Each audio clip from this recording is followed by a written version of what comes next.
Hello everybody, welcome to this session. Last సెషన్లో మనం history of the computer మరియు generations of the computer గురించి discuss చేయడం జరిగింది. ఈ సెషన్లో ఇప్పుడు కంప్యూటర్ యొక్క డెఫినేషన్, దాంతోపాటుగా కైండ్స్ ఆఫ్ కంప్యూటర్స్, తర్వాత characteristics of computers, advantages of computers, disadvantages of the computers, దాంతోపాటు అప్లికేషన్స్ ఆఫ్ ది కంప్యూటర్స్ని ఈ సెషన్లో డిస్కస్ చేద్దాం. దీనిలో first of all definition of the computer. జనరల్గా కంప్యూటర్ యొక్క డెఫినేషన్ని చెప్పేటప్పుడు ఏం చేస్తారంటే, కంప్యూటర్ ఏం చేస్తుందో అదే డెఫినేషన్ రూపంలో ఉంటుంది, లేదా డెఫినేషన్లో ఏదైతే చెప్తామో కంప్యూటర్ అది చేస్తుంది అన్నమాట. అయితే ఈ కంప్యూటర్ యొక్క డెఫినేషన్ని మనం చూసే ముందు జనరల్గా కంప్యూటర్ అనేటువంటిది దేనికోసం ఉపయోగిస్తున్నాం మనం అంటే, క్యాలిక్యులేషన్ చేయడం కోసం అని అంటాం. అంటే బేసిక్గా కంప్యూటర్ని డెవలప్ చేసింది ఏంటంటే ఫాస్ట్ క్యాలిక్యులేషన్ కోసం అంటాం. ఆ ఫాస్ట్ క్యాలిక్యులేషన్ ఒకటే కాకుండా దాంతోపాటుగా వన్ మోర్ థింగ్, కంపారిజన్స్ కూడా మనం చేయిస్తూ ఉంటాం. అంటే జనరల్గా కంప్యూటర్స్ అనేటువంటి డెవలప్ చేయడం అనేటువంటిది ఈ రెండు కాన్సెప్ట్స్ని మెషిన్ ద్వారా చేయించడం అనేటువంటిది, దాన్ని ఉద్దేశించే ఈ కంప్యూటర్ అనేటువంటిది డెవలప్ చేయడం అనేటువంటిది జరిగింది. ఒకటేమో క్యాలిక్యులేషన్ పర్పస్, రెండవదేమో కంపారిజన్ పర్పస్. దాని తర్వాత మూడవ పాయింట్ని కూడా చెప్తుంటాం, అదేంటంటే రిపీటేషన్ ప్రాసెస్ కోసం కూడా చేయిస్తుంటాం అని చెప్పేసి. ఆ రిపీటేషన్ ప్రాసెస్ అంటే ఏంటిది, ఈ క్యాలిక్యులేషన్ కానీ కంపారిజన్ కానీ మనం నంబర్ ఆఫ్ టైమ్స్ని రిపీట్ చేయించడం అనేటువంటిది జరుగుతుంది అనమాట. అంటే జనరల్గా కంప్యూటర్స్ అనేటువంటివి ఈ మూడు రకాల పనులు చేయడం కోసం అనేటువంటిది డెవలప్ చేయడం అనేటువంటిది జరిగింది. అదే ఒకటి క్యాలిక్యులేషన్ అంటున్నాం, రెండవది కంపారిజన్ అంటున్నాం, మూడవదేమో రిపిటేషన్ ప్రాసెస్ కోసం అని అంటున్నాం. మన నిత్య జీవితంలో ఈ మూడు రకాలైనటువంటి పనులు అనేటువంటివి చాలా ప్లేస్లలో ఇవి రొటీన్గా జరుగుతూనే ఉన్నటువంటి పనులు. ఈ పనుల్ని మనకి బదులుగా, అంటే హ్యూమన్ బీయింగ్స్కి బదులుగా మెషిన్తో చేయించడం కోసం అనేటువంటిది ఆ కాన్సెప్ట్లో డెవలప్ అయింది ఈ కంప్యూటర్ అనేటువంటి డివైస్. మరి ఈ కంప్యూటర్ అనేటువంటి ఈ మెషిన్ని మనం ఉపయోగించుకునేటప్పుడు ఏం చేస్తుంది అని అంటే, ఫస్ట్ ఆఫ్ ఆల్ దాని యొక్క డెఫినేషన్ కనుక మనం క్లియర్గా అర్థం చేసుకుంటే ఆటోమేటిక్గా కంప్యూటర్ యొక్క యూజ్ ఏంటి, అది ఏం చేస్తుంది అనేటువంటి మనకి ఈజీగా అర్థమైపోతుంది. కాబట్టి ఫస్ట్ ఆ డెఫినేషన్ కనుక చూస్తే, బేసిక్ థింగ్ కంప్యూటర్ అనగానే first what is a computer అని చెప్పేసి ఒక క్వశ్చన్ కనుక వేయగానే అందరికీ గుర్తుకొచ్చేటువంటి అంటే computer is an electronic device అని చెప్పేసి అని అంటుంటాం. Computer is an electronic device అని అంటాం. ఎందుకంటే అది ఇప్పుడు వస్తున్నటువంటి కంప్యూటర్స్ అన్నీ కూడా ఎలక్ట్రానిక్ కాంపోనెంట్స్తో డెవలప్ చేసినటువంటి మెషిన్స్ కాబట్టి computer is an electronic device. మరి ఇది ఏం చేస్తుంది, ఎలక్ట్రానిక్ డివైస్ అనేటువంటి కంప్యూటర్ ఏం చేస్తుందంటే, it will accepts stores the data. అంటే చేసేటువంటిది ఏంటంటే ఇట్ విల్ యాక్సెప్ట్ చేస్తుంది, తర్వాత స్టోర్ చేస్తుంది దేన్ని, మనం ఇచ్చినటువంటి డేటాని, దాంతోపాటుగా మనం ఇచ్చినటువంటి ఇన్స్ట్రక్షన్స్ని. It will accepts the and stores the data and instructions అని చెప్పేసి అంటుంటాం. తర్వాత నెక్స్ట్ ఏం చేస్తుంది, ఇదే కంప్యూటరు మనం స్టోర్ చేసినటువంటి డేటాని, ఇన్స్ట్రక్షన్స్ని వాటిని ఏం చేస్తుందంటే ప్రాసెస్ చేస్తుంది, డేటాని ప్రాసెస్ చేస్తుంది. ఏ విధంగా ప్రాసెస్ చేస్తుంది, మనం ఏవైతే ఇన్స్ట్రక్షన్స్ ఇచ్చామో ఆ ఇన్స్ట్రక్షన్స్ ద్వారా ప్రాసెస్ చేస్తుంది, ఆ ఇన్స్ట్రక్షన్స్ ఫాలో అవుతూ ప్రాసెస్ చేస్తుంది. అంటే computer is an electronic device which accepts and stores the data and instructions. తర్వాత నెక్స్ట్ స్టేజ్లో ఏం చేస్తుందంటే, it will process the data as given by instructions, as directed by given instructions అని అంటాం. తర్వాత నెక్స్ట్ ఏం చేస్తుంది అంటే, దాని తర్వాత స్టేజ్లో ఆ ప్రాసెస్ చేయగా వచ్చినటువంటి డేటా ఏదైతే ఉంటుందో, అంటే మనం ఇన్పుట్ ఇచ్చినటువంటి డేటాని ప్రాసెస్ చేస్తుందని అంటున్నాం. ప్రాసెస్ చేస్తే వచ్చినటువంటి డేటా ఏదైతే ఉందో, అంటే ప్రాసెస్డ్ అయినటువంటి డేటాని ఏమంటామంటే ఇన్ఫర్మేషన్ అని అంటాం. ఆ ఇన్ఫర్మేషన్ని ఫైనల్గా మనకి అవుట్పుట్ అనేటువంటిది ఇచ్చేస్తుంది అనమాట. And it will gives the output, that is the information, that means that is a processed data అని చెప్పేసి అని అంటాం. ఆ ప్రాసెస్డ్ డేటాని మనకి ఇన్ఫర్మేషన్ రూపంలో మనకి అవుట్పుట్ అనేటువంటిది ఇస్తుంది. అయితే ఈ అవుట్పుట్ ఇవ్వడం కూడా ఎలా ఇస్తుంది అని అంటే, మనం ఏ విధంగా కావాలంటే ఆ విధంగా అవుట్పుట్ని మనం తీసుకోవచ్చు. అంటే యూజర్ ఏ విధంగా అవుట్పుట్ కావాలని అనుకుంటున్నాడో ఆయన కోరుకున్నటువంటి రూపంలో, ఆయన కోరుకున్న విధంగా ఆ ఫార్మాట్‌లోనే అవుట్పుట్ అనేటువంటిది ఇస్తుంది. అందుకే దీన్ని ఏమంటాం డిజైర్డ్ ఫార్మ్ అని అంటాం. అంటే యూజర్ ఏ విధంగా కోరుకుంటే ఆ ఫామ్‌లో మనకు అవుట్పుట్ అనేటువంటిది వచ్చేస్తుంది. మరి ఇదంతా జరగడానికి మరి కంప్యూటర్ ఎంత టైం తీసుకుంటుంది? అంటే స్టోర్ చేయడానికి, ప్రాసెస్ చేయడానికి, అవుట్పుట్ ఇవ్వడానికి ఇది ఎంత టైం తీసుకుంటుంది అనంటే it will take the much more less time. చాలా చాలా చాలా తక్కువ టైం. అందుకే అవుట్పుట్ అనేది చాలా ఫాస్ట్‌గా వస్తుందంటాం. అంటే కంప్యూటర్ వర్క్ చేయడం అనేది చాలా గ్రేట్ స్పీడ్‌తోని పనిచేస్తుందని చెప్పేసని అంటాం. అంటే ఇదంతా కూడా కంప్యూటర్ చేసేటువంటి పని. మరి ఇదంతా కంప్యూటర్ చేసేటువంటి పని కాబట్టి దీన్ని ఆధారం చేసుకొని మనం డెఫినేషన్ అనేటువంటిది చెప్తుంటాం. అందుకే ఒకసారి డెఫినేషన్ పూర్తిగా చూస్తే ఏంటంటే computer is an electronic device which can accepts, stores the data and instructions and process the data as directed by the given instructions, and it gives the output, that is the information, that means processed data in the desired form at a great speed. ఇది definition కింద మనం చెప్తూ ఉంటాం. మరి ఈ పని చేయడానికి, ఈ వర్క్ చేయడానికి మెషిన్‌లో, ఆ ఎలక్ట్రానిక్ మెషిన్‌లో అన్ని రకాలైనటువంటి ఏర్పాట్లు అనేటువంటివి జరిగి ఉండాలి. ఏంటి ఆ ఏర్పాట్లు? ఆ మెషిన్‌లో మనం ఇచ్చినటువంటి డేటాని, ఇన్స్ట్రక్షన్‌ని యాక్సెప్ట్ చేసేటువంటి ఫెసిలిటీ ఉండాలి. వాటిని స్టోర్ చేసుకునేటువంటి ఫెసిలిటీ ఉండాలి. వాటిని ప్రాసెస్ చేసేటువంటి ఫెసిలిటీ ఉండాలి. తర్వాత అవుట్పుట్‌ని ఇచ్చేటువంటి ఫెసిలిటీ కూడా ఉండాలి.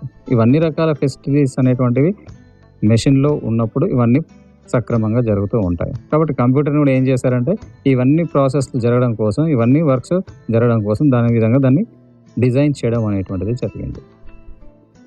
అయితే ఇవన్నీ చేయడం కోసం ఏర్పాటు చేసినటువంటి మెషిన్, ఆ మెషిన్‌లో ఉన్నటువంటి పార్ట్స్ ఫిజికల్‌గా ఆ కంప్యూటర్ అనేటువంటి మెషిన్ అనేటువంటిది మనకి అవైలబుల్‌గా ఉండాలి.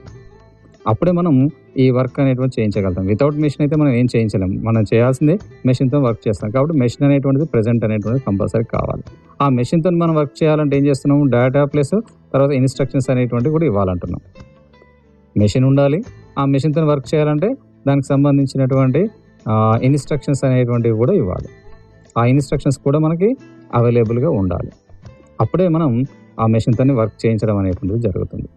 దాని తర్వాత నెక్స్ట్ ఏంటంటే ఈ మెషిన్ ఉండడంతో పాటు, ఆ ఇన్స్ట్రక్షన్స్ కూడా ఉండడంతో పాటు ఇంకా ఎవరు కావాలి ప్రెజెంట్‌లో ఉండాల్సినటువంటి సిట్యుయేషన్ ఎవరిది ఉండాలి అనంటే ఎవరైతే computer వాడుకుంటున్నారో వాళ్ళెవరంటే human beings.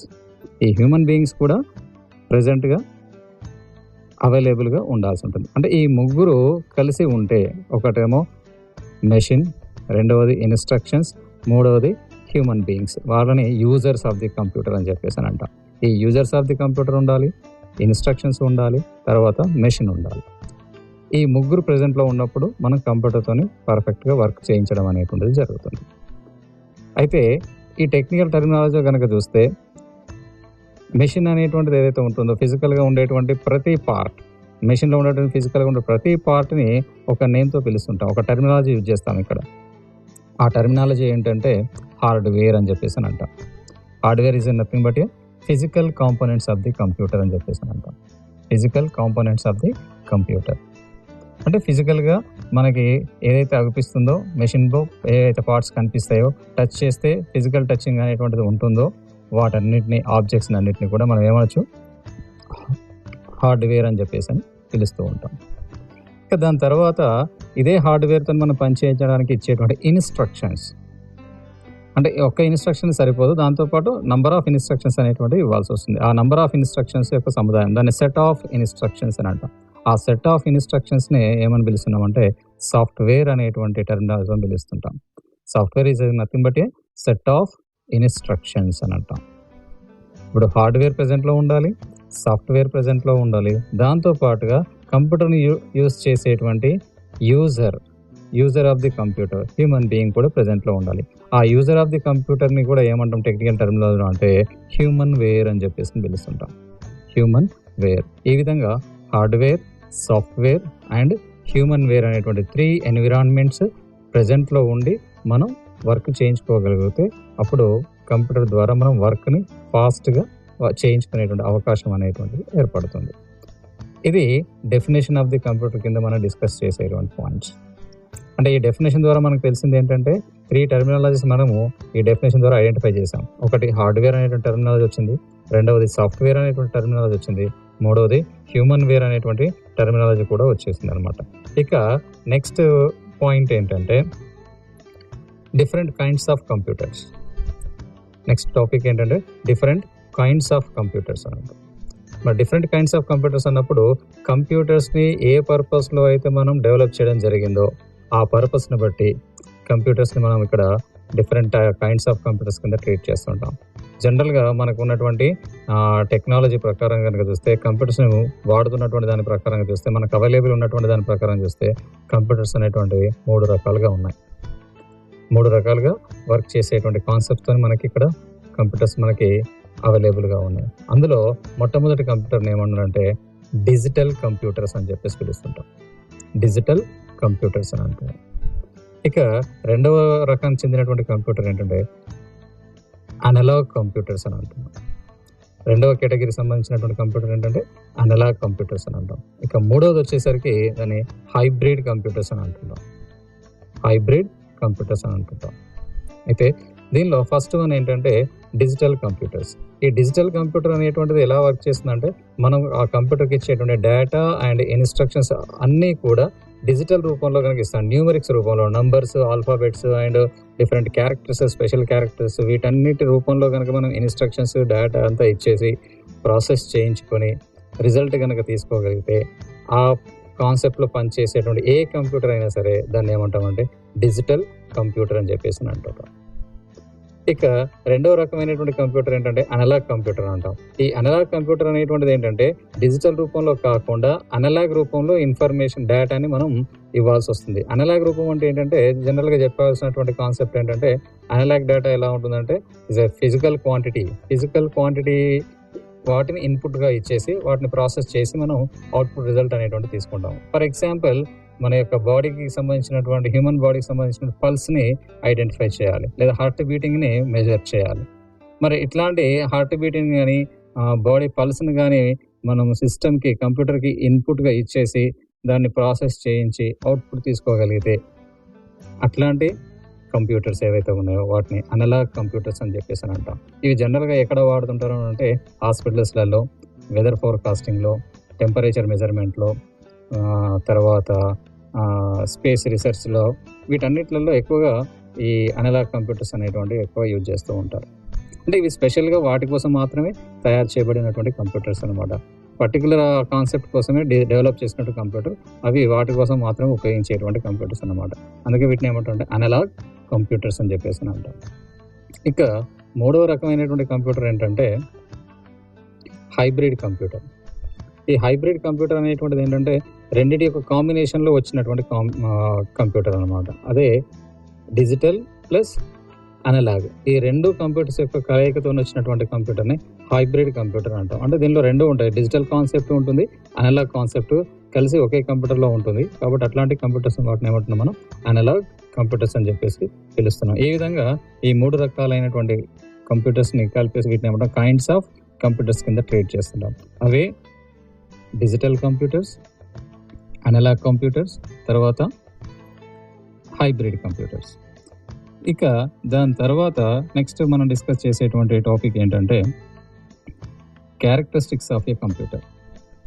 Characteristics of A computer అంటే కంప్యూటర్ యొక్క క్యారెక్టరిస్టిక్స్ ఏంటి, ఏం చేస్తుంది, దీని యొక్క లక్షణాలు ఏంటి అని అంటే దీనిలో చాలా లక్షణాలు ఉన్నాయి. కంప్యూటర్ యొక్క క్యారెక్టరిస్టిక్స్ డిస్కస్ చేసేటప్పుడు ఓవరాల్గా అప్ టు 7 క్యారెక్టరిస్టిక్స్ని మనం డిస్కస్ చేయొచ్చు. అందులో ఫస్ట్ వన్ ఏంటంటే speed of the computer. Computer యొక్క స్పీడ్, ఈ స్పీడ్ అనేటువంటి క్యారెక్టరిస్టిక్స్ అనేటువంటిది కంప్యూటర్కి ఇది ఒక స్పెషల్గా ఉంది. కంప్యూటర్ ఇంత ఫేమస్ కావడానికి మెయిన్ రీజన్ ఏంటంటే అది వర్క్ చేసేటువంటి స్పీడ్. మనం ఏదైనా సరే ఒక ఇన్స్ట్రక్షన్ కానీ డేటా ఇచ్చేసి ప్రాసెస్ చేయించి రిజల్ట్ తీసుకోవడానికి ఎంత టైం తీసుకుంటుంది అని అంటే it will takes the much less time. చాలా చాలా చాలా తక్కువ టైం తీసుకుంటుంది. వాటిని మనం ఏమనొచ్చు అంటే మైక్రో సెకండ్స్, నానో సెకండ్స్ అని చెప్పేసి కూడా అంటుంటాం. అంత తక్కువ టైంలోనే మనకి ఇన్స్ట్రక్షన్స్ ప్రాసెస్ చేసి ఇస్తుందనమాట. అందుకే కంప్యూటర్స్ అనేటువంటి చాలా ఫేమస్ అయ్యాయి. అంటే ఏదైనా వర్క్ చేయిస్తే ఆ వర్క్ చేసేటువంటి మిషన్ కనుక ఫాస్ట్‌గా చేస్తే, రిజల్ట్ ఫాస్ట్‌గా వచ్చేస్తే యూజ్ చేసేటువంటి వాళ్ళకి ఇంట్రెస్ట్ అనేటువంటిది ఎక్కువగా ఉంటుంది. అలా కాకుండా ఇచ్చినటువంటి ఇన్స్ట్రక్షన్స్‌ని చాలా లేట్‌గా ప్రాసెస్ చేసి లేట్ రిజల్ట్ ఇచ్చిందనుకోండి, అంత ఫేమస్ అయ్యేటువంటిది కావన్నమాట. అంటే కంప్యూటర్స్ ఫేమస్ కావడానికి రీజన్‌లలో ఒకటేంటంటే స్పీడ్ ఆఫ్ ది కంప్యూటర్ అనేటువంటిది కూడా చాలా ఇంపార్టెంట్ అయినటువంటి క్యారెక్టరిస్టిక్ కింద ట్రీట్ చేయొచ్చు. స్పీడ్ ఎక్కువ ఉండడం వల్ల మనం వాడుకోవడం అనేటువంటిది, ఫేమస్ కావడం అనేటువంటిది జరిగింది. తర్వాత రెండవ క్యారెక్టరిస్టిక్స్ అయినటువంటిది ఏంటంటే accuracy. This is most very important characteristics. అంటే మనం ఏదైనా వర్క్ కంప్యూటర్తో చేయించినప్పుడు ఆ వర్క్ ఎంత యాక్యురేట్గా చేస్తుంది అనేటువంటిది చాలా ఇంపార్టెంట్ థింగ్. అదే హ్యూమన్ బీయింగ్స్కి అయితే మనం ఏం చెప్తాం, మనం ఒక వర్క్ చేస్తే యాక్యురేట్గా ఎంత చేయగలుగుతారు అని అంటే మాక్సిమం మనం 90%, 95%, 98% లేదా 99.9% అంటాం. కానీ 100% యాక్యురసీ అనేటువంటిది మనం చెప్పడానికి సాహసం చేయం. అంటే అంత గ్యారంటీగా ఇవ్వగలుగుతామా అంటే అది కూడా ఉండదు. అంటే మనం చెప్పేటప్పుడు కొంచెం ఆలోచించి చెప్తూ ఉంటాం. బట్ కంప్యూటర్కి వచ్చేసరికి అది చేసేటువంటి వర్క్ ఏంటంటే దాని యొక్క రిజల్ట్ ప్రాసెస్ చేసి ఇచ్చేటువంటి రిజల్ట్ ఎంత యాక్యురేట్గా ఉంటుందంటే 100% యాక్యురేట్గా ఉంటుంది. 100% యాక్యురసీ అనేటువంటిది ఉంటుంది. అక్కడ 99.9% అని కూడా చెప్పాల్సిన అవసరం ఏం లేదు. 100% యాక్యురేట్గా మనకి రిజల్ట్ అనేటువంటిది ఇస్తుంది. యాక్యురసీ అనేటువంటిది 100% ఉంది కాబట్టి కంప్యూటర్స్ ఫేమస్ కావడంలో ఇది కూడా ఒక ముఖ్యమైనటువంటి పాత్ర పోషించిందని చెప్పచ్చు. ఈ సెకండ్ క్యారెక్టరిస్టిక్ అనేటువంటి యాక్యురసీ. ఇక మూడవది ఏంటంటే స్టోరేజ్. ఈ స్టోరేజ్ అనేటువంటి క్యారెక్టరిస్టిక్ ఉండడం వల్ల మనం ఇచ్చినటువంటి డేటాని కానీ ఇన్స్ట్రక్షన్స్ కానీ స్టోర్ చేసుకునేటువంటి ఫెసిలిటీ కంప్యూటర్లో ఉంటుంది. ఆ ఫెసిలిటీ లేదనుకోండి, మనం ఇచ్చిన డేటాని స్టోర్ చేసేటువంటి ఫెసిలిటీ లేకపోతే ఎప్పటిది అప్పుడు మనం డేటాని గ్యాదర్ చేసి వాటిని ప్రాసెస్ చేసుకుని రిజల్ట్ తీసుకున్న తర్వాత మళ్ళీ ఫ్యూచర్లో కావాలంటే ఆ స్టోరేజ్ ఫెసిలిటీ అనేటువంటిది ఉండాలి. ఆ స్టోరేజ్ ఫెసిలిటీ అనేది కంప్యూటర్లో ఉన్నది కాబట్టి ఇది ఫేమస్ కావడానికి, యూస్ చేయడానికి అనుకూలంగా ఉండడం కోసం అనేటువంటి క్యారెక్టరిస్టిక్స్ అనేటువంటిది దీన్ని కూడా ముఖ్యమైన క్యారెక్టరిస్టిక్ కింద ట్రీట్ చేయొచ్చు. ఇక నెక్స్ట్ ఏంటంటే డెలిజెన్స్ అనేటువంటి క్యారెక్టరిస్టిక్ ఉంది. ఈ డెలిజెన్స్ అనేటువంటి క్యారెక్టరిస్టిక్ యొక్క యూస్ ఏంటి అని అంటే, దీని ద్వారా కంప్యూటర్కి ఉండేటువంటి ఈ లక్షణం ఏంటి అని అంటే, క్యారెక్టరిస్టిక్ ఏంటంటే కంప్యూటర్ని మనం ఎంతసేపు వాడుకున్నా, 24 hours కంటిన్యూగా వర్క్ చేసిన, first half an hour first మినిట్లో ఎంత యాక్టివ్గా వర్క్ చేసిందో, ఎంత పర్ఫెక్ట్గా వర్క్ చేసిందో, లాస్ట్ మినిట్లో కూడా అంతే యాక్యురేట్గా, అంతే పర్ఫెక్ట్గా పనిచేస్తుంది. అంటే ఇక్కడ అలసిపోవడం అనేటువంటిది ఉండదు. అలా వర్క్ చేస్తున్న ప్రతి సెకండ్లో కూడా ఒకే విధంగా వర్క్ చేసేటువంటి లక్షణం కలిగి ఉండేటువంటి దాన్ని ఏమంటారు అంటే డెలిజెన్స్ క్యారెక్టరిస్టిక్ అని చెప్పేసి పిలుస్తుంటాం. ఇది 100% కంప్యూటర్కి అనేటువంటిది ఉంటుంది. అంటే మనమైతే హ్యూమన్ బీయింగ్స్ అయితే అట్లా ఉండదు. ఫస్ట్ హాఫ్ అన్ అవర్ చాలా ఫాస్ట్గా యాక్టివ్గా వర్క్ చేస్తాము. తర్వాత టైం గడిచిన కొద్ది ఏమవుతుందంటే మన యొక్క యాక్టివేసి తర్వాత అలసిపోవడం అనేటువంటిది స్టార్ట్ అవుతుంది అనమాట. దాంతోపాటు ఏమవుతుందంటే ఆటోమేటిక్గా రిజల్ట్ అనేటువంటిది దాని మీద ఎఫెక్ట్ అనేటువంటిది కూడా పడుతుంది. కానీ కంప్యూటర్స్ అలా కాదు. ఫస్ట్ మినిట్లో ఎంత యాక్టివ్ వర్క్ చేసి ఎంత 100% రిజల్ట్ ఇచ్చిందో లాస్ట్ మినిట్లో కూడా అంతే యాక్టివ్ వర్క్ చేసి అంతే యాక్యురేట్ రిజల్ట్ అనేటువంటిది ఇచ్చేస్తుంది. ఇది డెలిజెన్స్ క్యారెక్టరిస్టిక్ అని అంటాం. దీని తర్వాత నెక్స్ట్ క్యారెక్టరిస్టిక్ ఏంటంటే రీట్రైవల్ క్యారెక్టరిస్టిక్ అంట. రీట్రైవల్ క్యారెక్టరిస్టిక్ మీన్స్ దీంతో ఇందులో ఏమంటున్నాం అంటే మనం కంప్యూటర్లో యూజ్ చేసేటువంటి టెక్నాలజీ అది ఆ టెక్నాలజీ యూజ్ చేసుకొని మనము స్టోర్ చేస్తున్నటువంటి ఇన్ఫర్మేషన్ని, డేటాని అవసరం ఉన్నప్పుడు మళ్ళీ రీట్రైవ్ చేసుకోవడం, రీయూజ్ చేసుకోగలడం, రీకలెక్ట్ చేసుకోవడం, ఆ ఫెసిలిటీ అనేటువంటిది మనకి ఉంది. అంటే ఇప్పుడు కొంత ఇన్ఫర్మేషన్ని సిస్టంలో స్టోర్ చేసి అవసరం ఉన్నప్పుడు మళ్ళీ దాన్ని ఓపెన్ చేసి చూసుకునేటువంటి ఫెసిలిటీ ఉంది. ఆ ఫెసిలిటీని మనం ఏమంటామంటే రీట్రైవల్ ఫెసిలిటీ అని అంటుంటాం. దీని తర్వాత నెక్స్ట్ కాన్సెప్ట్, నెక్స్ట్ క్యారెక్టరిస్టిక్ ఏంటంటే దీని యొక్క కాస్ట్. ఈ కాస్ట్ పరంగా చూస్తే ఏంటంటే ఇనీషియల్గా కొంచెం కంప్యూటర్ని ఇన్స్టాల్ చేసుకోవడం అనేది కొంచెం ఎక్స్పెన్సివ్ అయినప్పటికీ రన్నింగ్ కాస్ట్ చాలా తక్కువగా ఉంటుంది. దాంతోపాటు అది పనిచేసేటువంటి రిజల్ట్ బట్టి దాని యొక్క కేపబిలిటీని బట్టి ఈ మనం ఇన్వెస్ట్ చేసినటువంటి కాస్ట్ అనేటువంటిది కంపేర్ చేస్తే చాలా తక్కువగానే ఉంటుంది. అంటే ఓవరాల్గా చెప్పొచ్చు ఏంటంటే కంప్యూటర్స్ అనేటువంటి కొంత అఫోర్డబుల్గా ఉంటుంది. ఆ అఫోర్డబుల్గా ఉండేటువంటి కంప్యూటర్స్ మనం యూజ్ చేసుకొని మనం వర్క్ చేసుకునేటువంటి ఫెసిలిటీ ఉంది. కాబట్టి మనం కంప్యూటర్స్ అనేటువంటివి అందరూ వాడుకోవడానికి అవకాశం అనేటువంటిది ఏర్పడింది. దాని తర్వాత నెక్స్ట్ లాస్ట్ ఫైనల్గా వచ్చేటువంటి క్యారెక్టరిస్టిక్ ఏంటంటే వర్సటాలిటీ అని అంటాం. రైట్, ఈ వర్సటాలిటీ అనేటువంటి క్యారెక్టరిస్టిక్స్ ద్వారా మనం ఏం డిస్కస్ చేస్తాం, దీనికి ఉండేటువంటి క్యారెక్టరిస్టిక్ లక్షణం ఏంటంటే కంప్యూటర్స్ అనేటువంటివి they can do various types of processings such as the word processing, graphics, mathematical calculations, logical comparisons, tabular information, తర్వాత డేటా ప్రాసెసింగ్, మల్టీమీడియా కాన్సెప్ట్స్, ఇట్లా డిఫరెంట్ టైప్స్ ఆఫ్ డేటాని ప్రాసెస్ చేసేటువంటి ఫెసిలిటీ కలిగి ఉన్నటువంటి మెషిన్ ఇది. అందుకే ఈ వర్సటాలిటీ అనేటువంటిది ఉండడం వల్ల కంప్యూటర్స్ అనేటువంటివి ఫేమస్ కావడం అనేటువంటి జరిగింది. ఈ విధంగా ఓవరాల్గా కనుక చూస్తే కంప్యూటర్స్ యొక్క క్యారెక్టరిస్టిక్స్లలో అన్నీ కూడా చాలా మంచి క్యారెక్టరిస్టిక్స్ ఉండడం వల్ల కంప్యూటర్స్ అనేటువంటివి ఫేమస్ కావడం అనేటువంటిది జరిగింది.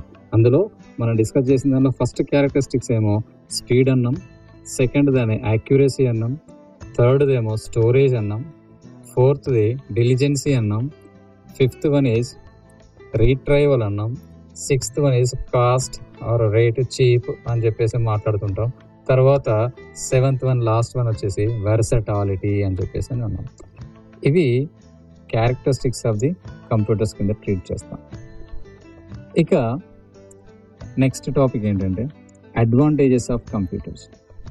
అడ్వాంటేజెస్ ఆఫ్ కంప్యూటర్స్ అంటాం. ఈ అడ్వాంటేజెస్ ఆఫ్ కంప్యూటర్స్లో కంప్యూటర్ ద్వారా మనకు వచ్చేటువంటి అడ్వాంటేజెస్ ఏంటి అని అంటే చాలా అడ్వాంటేజెస్ ఉన్నాయి. ఆ అడ్వాంటేజెస్ ఉండడం వలన మనం కంప్యూటర్స్ అనేటువంటి వాటిని యూజ్ చేస్తున్నాం. అవి చాలా ఫేమస్ కూడా కావడం జరిగింది. దీనిలో ముఖ్యమైనటువంటి అడ్వాంటేజ్ ఏంటంటే computers process any kind of data. ఏ రకమైనటువంటి డేటా అయినా కూడా ప్రాసెస్ చేయడానికి అనుకూలంగా ఉండేటువంటిది కాబట్టి ఇది ఫస్ట్ అడ్వాంటేజ్ కింద ట్రీట్ చేస్తాం.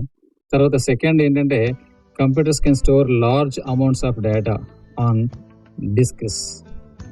అంటే చాలా పెద్ద మొత్తంలో డేటాని స్టోర్ చేసుకునేటువంటి అవకాశం అనేటువంటిది ఉంటుంది. అది డిస్క్లలో కావచ్చు, హార్డ్ డిస్క్ కావచ్చు, లేదా సిడీస్ కావచ్చు, డివిడీస్ కావచ్చు, లేదా ఇంకా డిఫరెంట్ టైప్స్ ఆఫ్ మనకి స్టోరేజ్ డివైసెస్ ఉన్నాయి. ఆ స్టోరేజ్ డివైస్లలో మనకు కావాల్సినటువంటి డేటాని మొత్తం లార్జ్ అమౌంట్స్లో కూడా మనం స్టోర్ చేసుకునేటువంటి ఫెసిలిటీ అనేటువంటి ఉంది. దిస్ ఈజ్ అనదర్ అడ్వాంటేజ్ అని చెప్పవచ్చు. నెక్స్ట్ థర్డ్ వన్ ఏంటంటే స్టోర్ చేసినటువంటి డేటాని మళ్ళీ మనం ఈజీగా రీట్రైవ్ చేసుకోవచ్చు. It is easy to access data stored through the computers అంటాం. ఓకే, కంప్యూటర్ ద్వారా స్టోర్ చేసినటువంటి డేటాని ఈజీగా మనం మళ్ళీ యాక్సెస్ చేసుకునేటువంటి ఫెసిలిటీ కూడా ఉన్నటువంటిది. దీని తర్వాత నెక్స్ట్ వచ్చేటువంటి అడ్వాంటేజ్ అంటే కంప్యూటర్స్ కెన్ వర్క్ అన్టైరింగ్లీ అంటాం. అంటే టైర్డ్నెస్ లేకుండా, అలసిపోకుండా పనిచేస్తూ ఉంటాయి. కాబట్టి ఎంతసేపు అయినా దాన్ని మనం దాంతో వర్క్ చేయించవచ్చు. నెక్స్ట్ వచ్చేటువంటి అడ్వాంటేజ్ ఏంటంటే computers are relatively cheap compare with the present situation. ఇప్పుడు అది పనిచేసేటువంటి వర్క్ని బట్టి కనుక కంపేర్ చేస్తే కంప్యూటర్స్ అనేటువంటిది మనం ఓవరాల్గా చూస్తే అవి కొంచెం అఫోర్డబుల్, ఎకనామికల్గానే ఉంటాయని చెప్పేసి చెప్పవచ్చు. దాని తర్వాత నెక్స్ట్ ఇంకొక అడ్వాంటేజ్ ఏంటంటే computers can process the data accurately and make no mistakes. This is most very very important. Computers can process the data accurately and make no mistakes అంటాం. అది ఎప్పుడు కూడా మిస్టేక్స్ చేయదు, తప్పులు చేయదు, యాక్యురేట్గా వర్క్ చేస్తుంది. అది 100% యాక్యురసీ ఉంటుందని చెప్పేసి మనం ఆల్రెడీ డిస్కస్ చేసాం. దాని తర్వాత ఈ కంప్యూటర్స్ అనేటువంటివి occupy the less space area. అంటే తక్కువ ప్లేస్లోనే మనం కంప్యూటర్స్ని మనం ఇన్స్టాల్ చేసి పెట్టుకోవచ్చు, ఒక టేబుల్ పైన పెట్టుకోవచ్చు, మనం తక్కువ స్పేస్ ఆక్యుపై చేస్తుంది. తర్వాత నెక్స్ట్ ఏంటంటే computers are easy to operate with a little training అన్నమాట. అంటే కొద్ది మొత్తంలో ట్రైనింగ్ కనుక తీసుకోగలిగితే కంప్యూటర్స్ని ఈజీగా మనం ఆపరేట్ చేయవచ్చు. తర్వాత computers save the labour cost అంటాం. ఎందుకంటే ఈ కంప్యూటర్స్ చాలా ఫాస్ట్గా వర్క్ చేస్తుంది, డిఫరెంట్ టైప్స్ ఆఫ్ వర్క్ చేస్తుంది కాబట్టి మనం ఎక్కువ మందితో మాన్యువల్గా చేయించేటువంటి వర్క్ని ఒక చిన్న కంప్యూటర్ ద్వారా మనం వర్క్ చేయించవచ్చు. వారికి అయ్యేటువంటి ఇన్వెస్ట్మెంట్ కాస్ట్ అనేటువంటిది తగ్గించవచ్చు. అది లేబర్ కాస్ట్ తగ్గించేటువంటి ఫెసిలిటీ అనేటువంటిది ఉంది. ఇవన్నీ అడ్వాంటేజెస్ కింద మనం భావించవచ్చు, ట్రీట్ చేయొచ్చు. ఇక ఇదే కంప్యూటర్తోని ఇన్ని అడ్వాంటేజెస్ ఉన్నప్పుడు కూడా కొన్ని డిసడ్వాంటేజెస్ అనేటువంటివి ఉన్నాయి. ఏంటి అంటే ఆ డిసడ్వాంటేజెస్లో ఫస్ట్ వన్ ఏంటంటే కంప్యూటర్స్ని యూస్ చేయాలంటే ఇనీషియల్గా ట్రైనింగ్ అనేటువంటిది కంపల్సరీ అవసరం. వితౌట్ ట్రైనింగ్ మనం కంప్యూటర్స్ని వాడుకోవడం అనేటువంటిది కష్టం. ఆ ట్రైనింగ్ అనేటువంటి మస్ట్ అనమాట. డైరెక్ట్గా మనం యూస్ చేయడానికి చాలా కష్టం అవుతుంది. కాబట్టి ఇది ఒక డిసడ్వాంటేజ్ కింద ట్రీట్ చేయొచ్చు. That means a lot of initial training is required to make full use of computers. This is first disadvantage. ఇక సెకండ్ డిసడ్వాంటేజ్ ఏంటంటే computers are little direct use by illiterates. అంటే ఏంటంటే కంప్యూటర్స్ని వాడుకునేటువంటి వాళ్ళకి ఎవరు వాడుకుంటారు అంటే ఇల్లిటరేట్ వాళ్ళు వాడుకోవడానికి అవకాశం లేదు. అంటే అక్షరాస్యత లేని వాళ్ళు కంప్యూటర్స్ని వాడుకోవడం అనేది చాలా కష్టం. ఇది ఎవరి కోసం ఉంది మరి కంప్యూటర్ అంటే ఓన్లీ లిటరేట్ పీపుల్కి మాత్రమే ఇది అవైలబుల్గా ఉండేటువంటి మెషిన్ అనమాట. ఇల్లిటరేట్ వాళ్ళకి అన్అవైలబుల్గా ఉండేటువంటి machine. This is the another disadvantage అని చెప్పచ్చు. తర్వాత మూడవ డిసడ్వాంటేజ్ అంటే కంప్యూటర్స్ని ఇన్స్టాల్ చేయాలంటే ఇనీషియల్ కాస్ట్ అనేటువంటిది ఎక్కువగా ఉంటుంది. కానీ రన్నింగ్ కాస్ట్ చాలా తక్కువగా ఉంటుంది, but initial cost is high. ఇది వన్ మోర్ డిసడ్వాంటేజ్ కింద చెప్పవచ్చు. ఇక నెక్స్ట్ లాస్ట్ వన్ ఏంటంటే కంప్యూటర్స్ అనేటువంటివి సింప్లీగా follow the instructions. They cannot justify the instruction whether it is true or false, whether is correct or wrong. అంటే computers ఏవి కూడా మనం ఇచ్చిన ఇన్స్ట్రక్షన్ కరెక్టా రాంగ్గా అనేటువంటి దాన్ని జస్టిఫై చేయలేదు. మనం ఏ ఇన్స్ట్రక్షన్ ఇస్తే దాన్ని ఫాలో అవుతుంది అనమాట. ఇది ఒక డిసడ్వాంటేజ్ కింద ట్రీట్ చేస్తాం. అంటే మనం ఏం చెప్తే ఏ ఇన్స్ట్రక్షన్ ఫాలో అవ్వమని చెప్తే ఆ ఇన్స్ట్రక్షన్ని ఫాలో అయ్యేటువంటి ఒక మెషిన్ అంటాం. అందుకే దీనికి ఒక బ్యాడ్ నేమ్ కూడా వచ్చింది అనమాట, ఒక నిక్ నేమ్ లాగా కూడా వచ్చింది అనమాట, ఫాస్ట్ ఫూల్ అని. మీన్స్ వర్క్ చేస్తుంది, చాలా ఫాస్ట్గా వర్క్ చేస్తుంది, కాకపోతే ఏది చెప్తే అది చేస్తుంది అనమాట. అందుకే దీన్ని ఒక నేమ్తో పిలుస్తుంటాం, ఫాస్ట్ ఫూల్ అని చెప్పేసి. ఈ విధంగా కంప్యూటర్లో వాడుతున్నప్పుడు ఉండేటువంటి డిసడ్వాంటేజెస్ని మనం ఈ 4 డిసడ్వాంటేజెస్ కింద మనం భావించవచ్చు. ఇక దీని తర్వాత అప్లికేషన్స్ ఆఫ్ ది కంప్యూటర్. ఈ అప్లికేషన్స్ ఆఫ్ ది కంప్యూటర్లో కంప్యూటర్ని ఎక్కడెక్కడ వాడుకుంటున్నారు అని అంటే చాలా ప్లేస్లలో వాడుతున్నారు. కంప్యూటర్స్ వాడుకున్నటువంటి ప్లేస్ అంటూ ఉండదు. అంటే ఎక్కడైతే క్యాలిక్యులేషన్స్, కంపారిజన్స్ అండ్ రిపిటేషన్స్ అనేటువంటివి ఉంటాయో ఆ ప్లేస్లో, ప్రతి ప్లేస్లో కూడా కంప్యూటర్ని మనం యూస్ చేయొచ్చు. కానీ ఓవరాల్గా కనుక చూస్తే కంప్యూటర్స్ వాడుకునేటువంటి ప్లేస్ ఏంటంటే ఆల్ గవర్నమెంట్ ఆర్గనైజేషన్స్, తర్వాత పాలసీ మేకింగ్ సిస్టంలో వాడతారు, గవర్నెన్స్లో వాడతారు, తర్వాత ప్రైవేట్ ఆర్గనైజేషన్స్లో like insurance companies, banks, business and industrial concerns, ఇట్లా ప్రతి ప్లేస్లో కూడా ఈ కంప్యూటర్స్ని యూస్ చేయడం అనేటువంటిది జరుగుతుంది. దాంతోపాటుగా ఎడ్యుకేషనల్ ఇన్స్టిట్యూషన్స్లో కూడా ఈ కంప్యూటర్ ఎయిడెడ్ లెర్నింగ్ అనేటువంటి కాన్సెప్ట్ కింద ఈ ఎడ్యుకేషన్ ఇన్స్టిట్యూషన్స్లో కూడా ఈ కంప్యూటర్స్ అనేటువంటి యూస్ చేయడం అనేటువంటిది జరుగుతుంది. దాని తర్వాత హాస్పిటల్స్, తర్వాత డయాగ్నోసిస్ ఏరియాస్లలో, ట్రీట్మెంట్కి సంబంధించినటువంటి ఏరియాస్లలో వాటికి సంబంధించిన డేటాని ప్రాసెస్ చేయడంలో కూడా కంప్యూటర్స్ అనేటువంటి వాటిని యూస్ చేయడం అంటూ జరుగుతుంది. నెక్స్ట్ ఇంకా ఇక్కడ యూజ్ చేస్తున్నట్టు మ్యానుఫ్యాక్చరింగ్ ఏరియాస్లో కూడా కంప్యూటర్స్ని వాడుతుంటాం. దీన్ని స్పెషల్గా ఒక కాన్సెప్ట్ని పిలుస్తుంది, CAM అని అంటాం, కంప్యూటర్ ఎయిడెడ్ మ్యానుఫ్యాక్చరింగ్.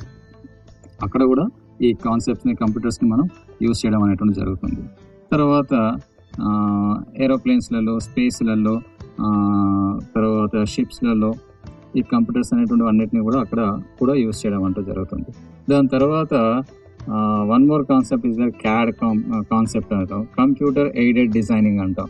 ఓకే, ఇదేంటంటే ఇంజనీరింగ్ అండ్ టెక్నాలజీ డిజైనింగ్లో కూడా వాడతాం, డిజైనింగ్ అండ్ డెవలప్మెంట్ ప్రాసెస్లో కూడా యూస్ చేయడం అనేటువంటిది జరుగుతుంది.